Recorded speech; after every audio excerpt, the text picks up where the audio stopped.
Hi, welcome back to my channel. I don't know.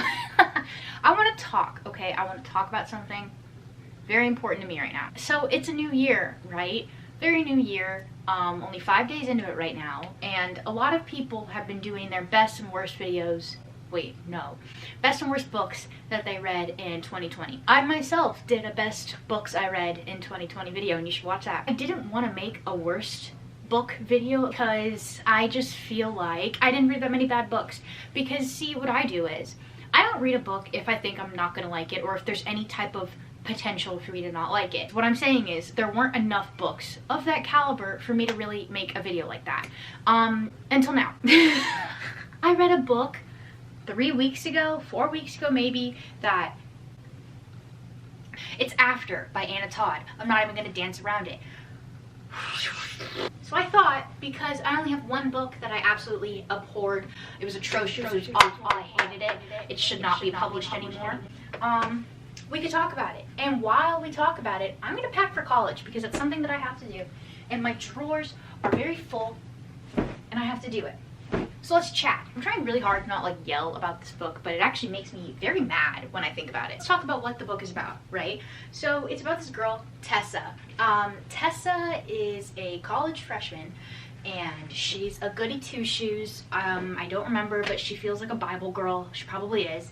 Moves into college. She already has a boyfriend, okay? She has a boyfriend named Noah. He's also a goody two-shoes. So I liked Noah, okay? I liked Noah.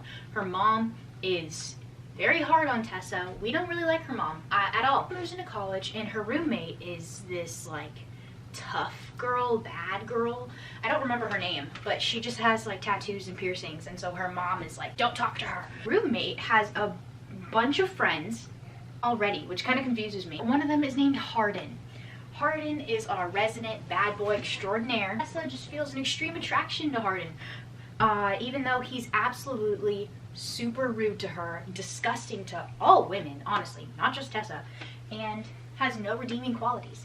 And he's British. The whole story, all 600 pages of the story, is just Hardin and Tessa being stupid and having sex. What more could you want? Let's talk about where this story originated from. I'm sure you've heard of it. I'm sure you already know. It originated as a Harry Styles fan fiction on the platform Wattpad. I remember my friends indulging in it, and I was like, no. I'm not unfamiliar with fan fiction, okay? I'm well versed in it, honestly. I felt very weird that Harry was being portrayed in this whole bad boy light. Number one, because I didn't really like the bad boy trope anyways, but it was just kind of like, I didn't know. You could feel the punk edit. You could just feel that Hardin looked like a Harry punk edit, or was supposed to look like a Harry punk edit.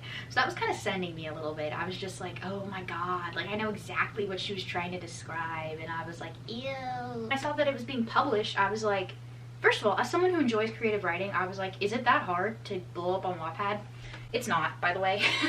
I really held off on reading this because I thought that it was kind of something that I would hate. 7, 8 years. Ugh. Fairly certain that Harry has been asked about this, and Harry was like, I started reading, bootlegged it, of course, naturally. But just from the first page, feel the Wattpad energy. Because Wattpad books kind of have this formula that they follow, because it's a lot of amateur writers, right? You could tell from the first couple pages that her mom was an absolute witch of a woman. We could tell that her boyfriend was just a wholesome being, kind of just there as a plot developer, plot device.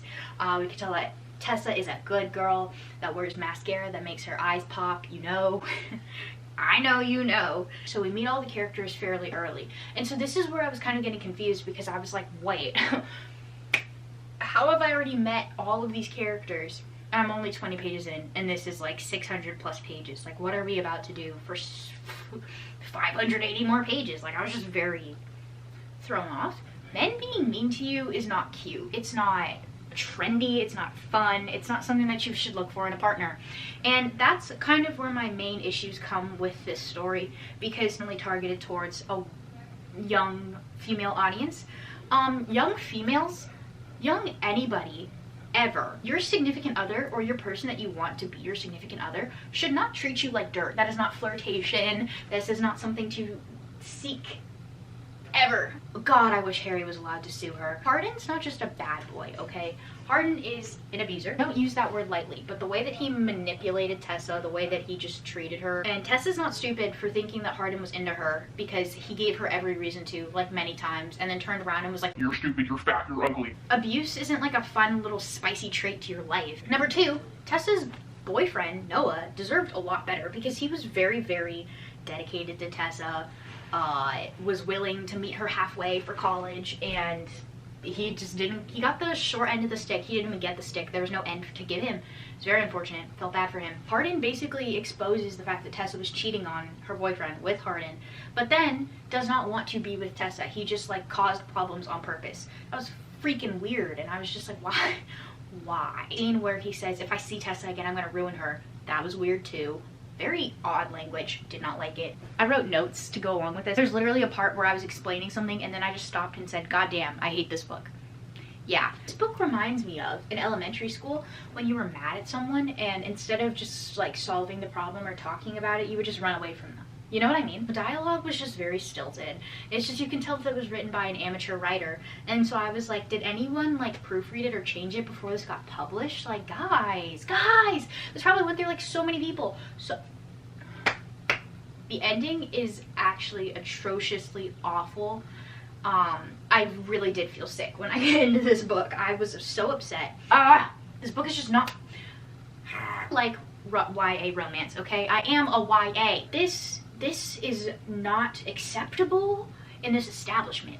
I'm not talking about the movie, okay? I'm not talking about the movie at all because I actually have not seen the movie, but from what I understand, Hardin was very different in the movie, which I appreciate because seeing what he did on a big screen made me sick. Just hated this book, gave it 1 out of 5 stars. Couldn't even give it a review. I just said, God, this book was awful and I hated it, because I did.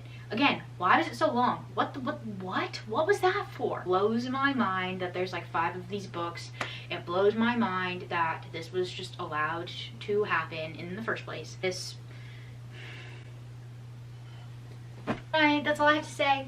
I hope that you had a good, happy new year. I hope that your year is full of joy and happiness and not this book. Kisses and smoochies and hugs and good wishes and lots of love.